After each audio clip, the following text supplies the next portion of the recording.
It is January 25th, 2025, and the Trump administration is reportedly halting almost all U.S. foreign aid for at least the next 90 days. And yes, that is said to include Ukraine. This comes as Trump is also continuing to talk about the current war in Ukraine. And he's saying that Zelensky decided to keep fighting, raising questions about whether he's referencing a certain meeting, certain talks that were held back in March 2022, which could have brought the war to an end if it weren't for the then Biden administration and good old Boris Johnson getting involved. Now, all of this comes as we also have Russian President Putin talking and saying that he understands why Trump is saying that the war in Ukraine never would have happened if he had been in office. So we're going to get into all of the latest that is being talked about here in today's video. And I do feel like I've been doing a lot of Ukraine coverage this week. I know that, ever since Trump got into office, it feels like it has been nonstop. Maybe I forgot a little bit what the Trump era was like having Biden in office. He didn't really do too much, even though there was plenty that happened in the world, right? It's not like Biden is running all over the country, making all of these comments, talking about ending this war, doing this and that. And now we get to Trump and it's the exact opposite. It is nonstop. And I'm only talking about that from the angle of covering his foreign policy related decisions, right? I'm not even covering Trump's press conference in Los Angeles, right? His visit there where he's calling out the LA mayor to her face about the complete ineptitude of the local and state government in California. I'm not even covering that aspect of it.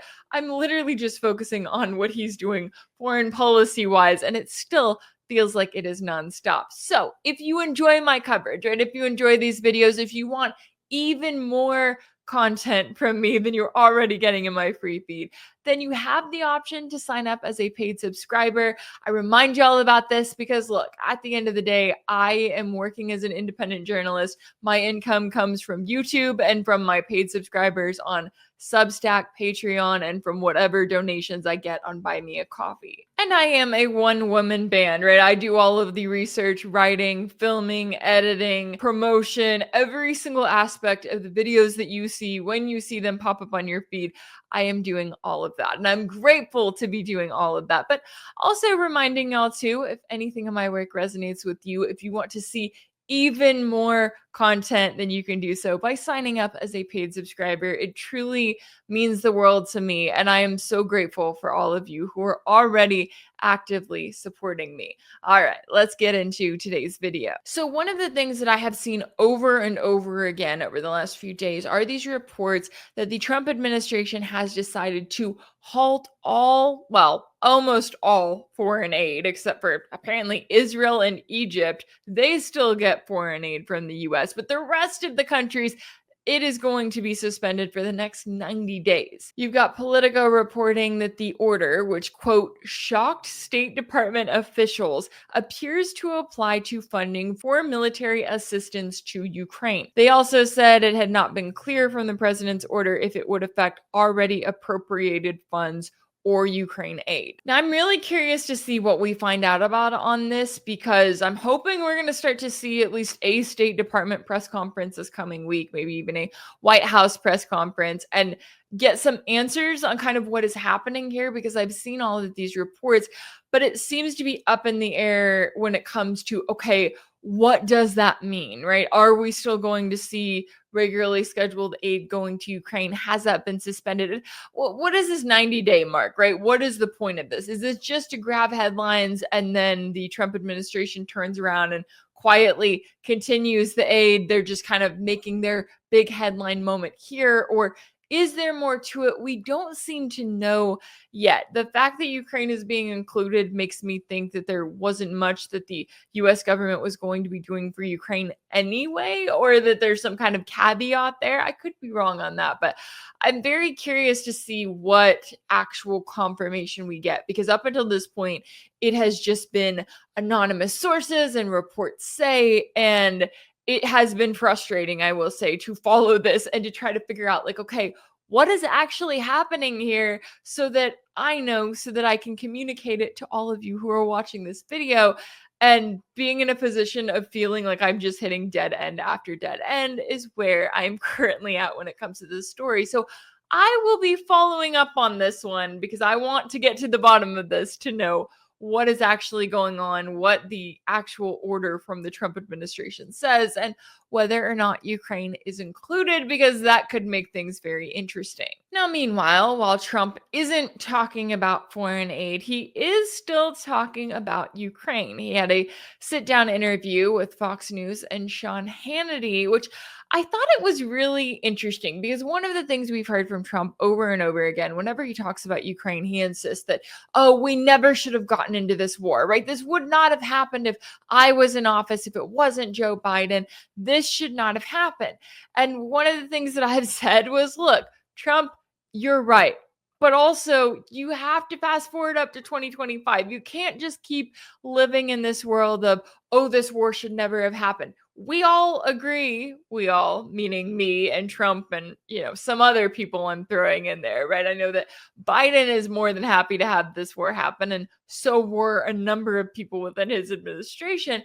But when you look at the reality of what has happened, it's like none of this has been quote unquote good for Ukraine, right? Watching the Ukrainian male population being wiped out in such mass numbers because they're being sent to fight and die in a war against Russia. That's not good for Ukraine. Watching so many Ukrainians flee the country because they don't want to be sent to war to fight and die against Russia. That's not good for the country. Watching the country crumble because you have a government that is turned into a dictatorship. I mean, Zelensky wants to act like he's the beacon of freedom and democracy. He's the exact opposite. He's banned any kind of opposition. He's targeting any kind of media that may be speaking up and talking about the reality of life in Ukraine.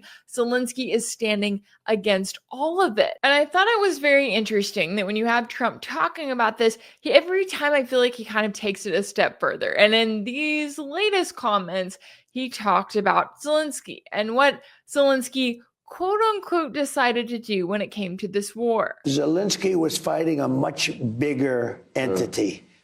Much bigger, much more powerful. He shouldn't have done that because we could have made a deal, and it would have been a deal that would have been a nothing deal. I could have made that deal so easily. And Zelensky decided that I want to fight. They have 30,000 army tanks. Russia has 30,000 army tanks. Zelensky had none, practically. Now, Trump did also largely put the blame on Russian President Putin, saying that he shouldn't have, quote unquote, invaded Ukraine. He said that multiple times. So I guess in his mind, it's Putin started this war, but Zelensky continued this war. And I wonder what he's referring to here. I wonder how much Trump knows about the Istanbul talks that were carried out back in March 2022, because those talks have received so little media coverage.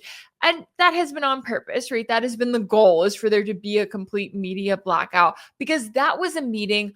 Those were talks that could and should have stopped the war in its tracks, because there was a deal that was made between Russia and Ukraine at the time in talks that were facilitated by Turkey. And that deal would have ended the war, at least the war that we know today, arguably, if both sides would have followed it. So I wonder here, does Trump know that that meeting actually happened? Does he know that there were talks, that there was a signed agreement?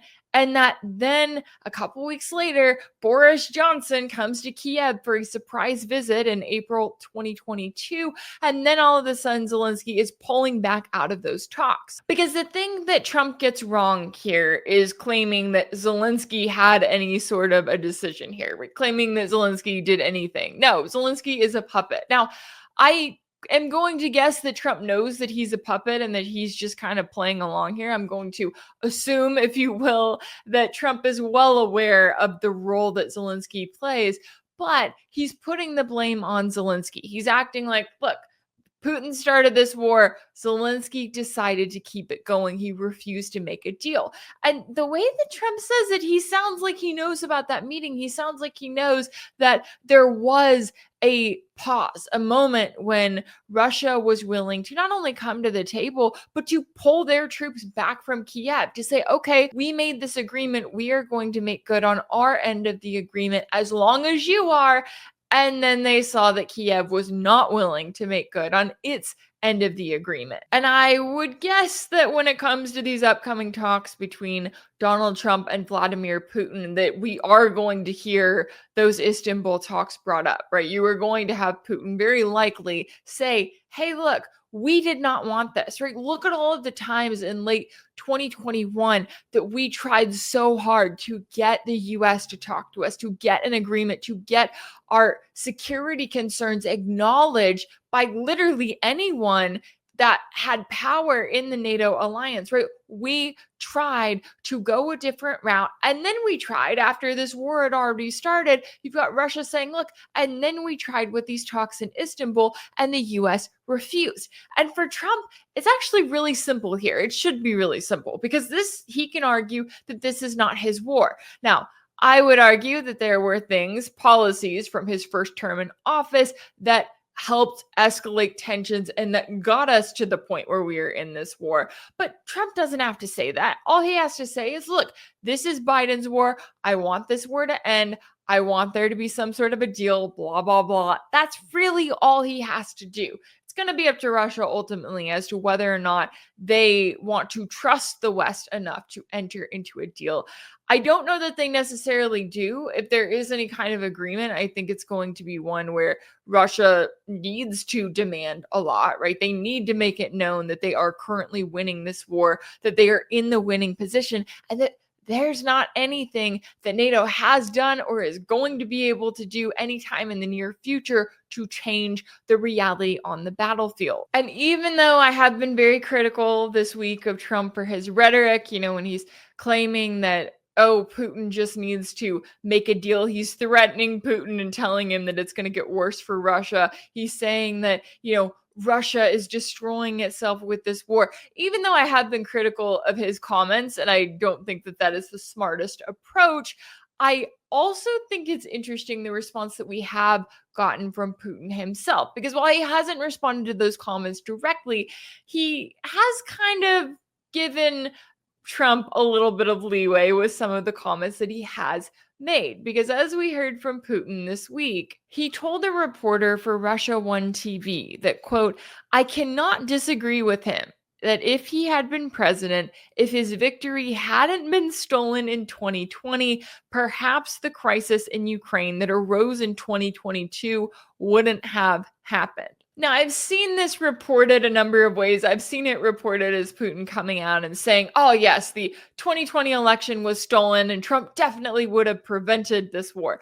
I don't think that that's exactly what he's saying, but he's kind of throwing Trump a bone here, right? He's throwing it out there that, hey, if you had won the election, if you were in office in 2022, yeah, it's definitely possible that we would not have seen things escalate to the point where they did. And to be fair, I don't think he's wrong there, right? I mean, at the end of the day, Joe Biden is someone who was fine with going to war with Russia. He would do anything to support Ukraine. That was his MO. And that was something that so many members of his administration seem to support. Now, Trump, and again, I've said this before, I'll say this again, I do not think that U.S. foreign policy is entirely determined by the president. I think that the president is just a figurehead. However, in terms of optics, in terms of useful tools, Biden is the guy where you get a proxy war with Russia out of him. Trump is the guy where you come in to kind of smooth things over, if you will, right? To kind of get some sort of an agreement. Yeah, the U.S. is still going to support Kiev. They're still going to prop up Kiev's government and military. But at the same time, Trump is here to kind of smooth things over with Russia and get some sort of a deal. Now, if Trump had been in office in 2022, I agree. I don't think things would have gotten to that point. I think that there would have been talks between Trump and Putin. I think that it's more likely that we would have had some dialogue, that Russia would have been saying, hey, these are our security concerns, and the US may have been more willing to listen to them. Now, that's not entirely certain. Obviously, hindsight is 2020. We don't know exactly how things would have gone if Trump had been in office then. But I do think that there was something about the Biden connection. I do think that there was something about Biden's family ties to Ukraine. There was something about his refusal to back off the issue. And that goes for his entire administration, that got the US in this place where they were like, you know what? Let's go all out against Russia, right? Let's make Russia the most sanctioned nation in the world. Let's really go at this and launch a full-on proxy war against Russia. And let's refuse any kind of talks, refuse any kind of deal. And as was the case with the Istanbul talks, let's refuse letting Kiev have any kind of agreement with Russia, or even any talks with Russia, as we've seen. So I do think that Putin is putting it out there that, hey, he's already said he wants to talk to Trump. He's throwing Trump a bit of a bone with that comment. And then it'll be really interesting to see what happens when they actually meet face to face, right? When they finally get to talk to each other and how that plays out.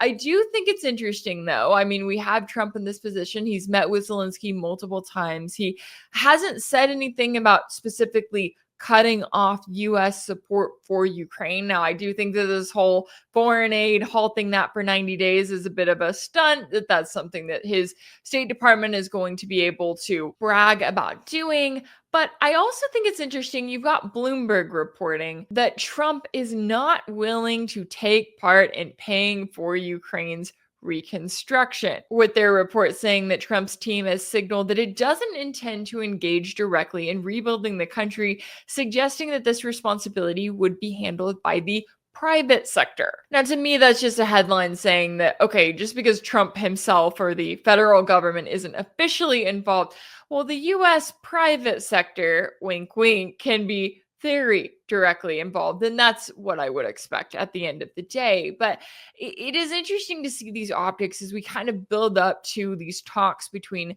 Trump and Putin, what that's going to look like, what is going to be said, if Trump is going to try to come in as this, what we've seen from his statements so far, coming in trying to strong arm Putin into a deal, threatening him with sanctions, or if he's going to pay attention and see the writing on the wall, right? See, hey, Putin is literally sitting here saying that if I had been in office in 2022, then maybe we would not have gotten to this point. Maybe there would not have been a war in Ukraine in the way that it was. And if Trump will kind of take that cue and then roll it into his talks with Putin. Now, I still think that coming to any sort of an agreement is going to be extremely difficult, because you're going to have Russia in a position where not only are they going to have security concerns, but they're going to want to make it known that, hey, we are winning this war, Ukraine is losing this war. And if Trump does not want to come to the agreement that Putin wants to come to, okay, Russia can just continue on the battlefield, right? They can just continue advancing in the